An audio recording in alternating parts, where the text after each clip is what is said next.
आपल्या स्वामींसमोर संकल्प करून तुम्ही तुमच्या हातामध्ये असा लाल कलरचा धागा जो आहे, दोरा जो आहे तो बांधा। स्वामी सदैव तुमच्या सोबत राहतील आणि तुमच्या नेहमी ते पाठीशी राहतील। तर श्री स्वामी समर्थ तुमच्या सगळ्यांचं मी आपल्या चॅनलमध्ये खूप खूप स्वागत करते।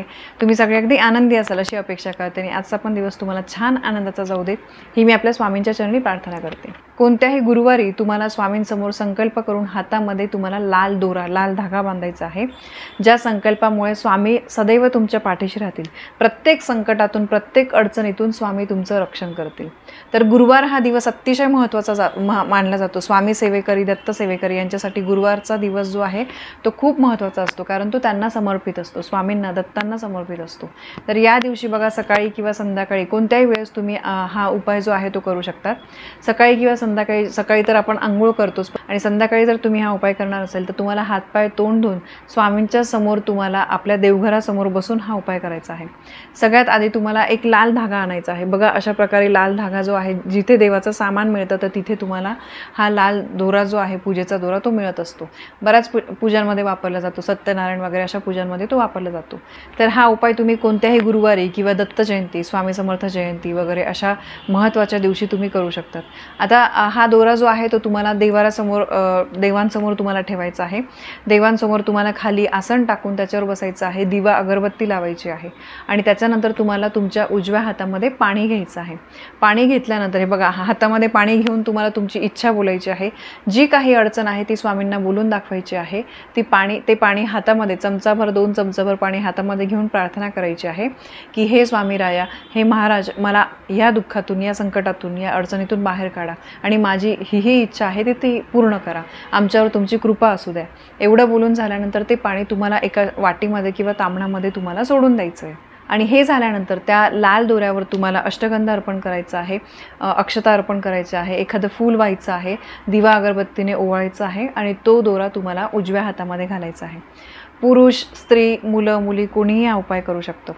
आणि बघा, जर पुरुष असतील तर त्यांनी उजव्या हातामध्ये बांधायचं आहे, आणि महिला असतील तर त्यांनी डाव्या हातामध्ये बांधायचं आहे। आता बघा, मी काहीतरी संकल्प करते तर मी एकटीसुद्धा हा दोरा बांधू शकते, किंवा मी संपूर्ण घरासाठी, आता बघा दुःख घरावरच आलेलं आहे, संपूर्ण घरासाठी मी हा संकल्प करते, तर घरातल्या सगळ्यांनी बांधला तरी चालतो, किंवा एकट्या स्त्रीने किंवा एकट्या पुरुषाने जो देवासमोर बसून संकल्प करतोय त्यांनी हा फक्त बांधला तरी चालतो, घरातल्या सगळ्यांनी बांधला तरी चालतो।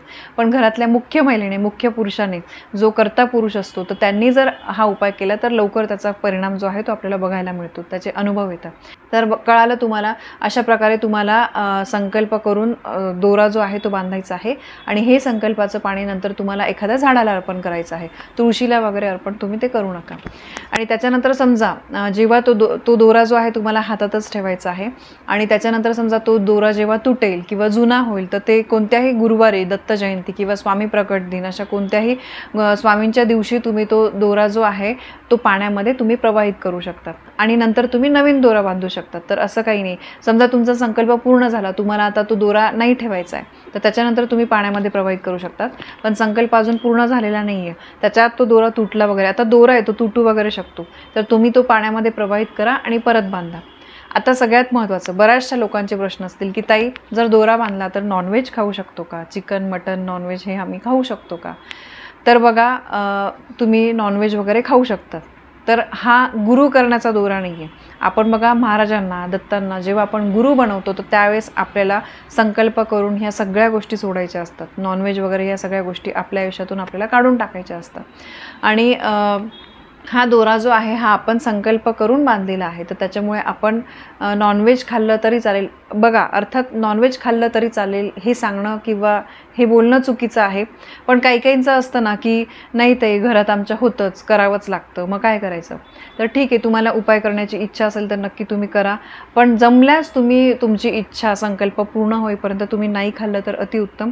पण तरीही जमत नसेल तर तुम्ही खाऊ शकतात, कारण म्हणजे चालतं का नाही हे या प्रश्नाचं उत्तर आहे की ठीक आहे, तुम्ही जरी धागा बांधला, हा संकल्पयुक्त धागा, तरी तुम्ही नॉनव्हेज खाल्लं तरी चालू शकतं।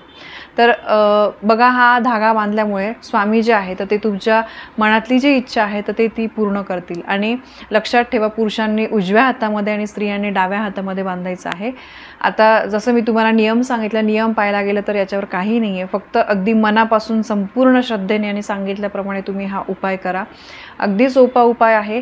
पण बघा, स्वामींचे आपण कोणते पण जे काही उपाय करतो, सेवा करतो, ते तुम्ही अगदी मनापासून जर केले ना, संपूर्ण श्रद्धेने केले, तर नक्कीच आपले स्वामी आपली साथ सोडून कधीही जात नाही. त्यांना कोण 2 तास सेवा करतं यापेक्षा कोण मनापासून सेवा करतं ना, हे त्यांना तेवढंच जास्त महत्त्वाचं आहे.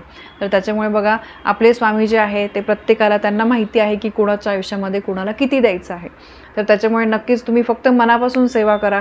जेव्हा तुम्ही मनापासून सेवा करतात तर ती तुमच्या स्वामींपर्यंत नक्की पोहोचते आणि मग स्वामीसुद्धा तुमच्या मनातल्या सगळ्या इच्छा पूर्ण करतात.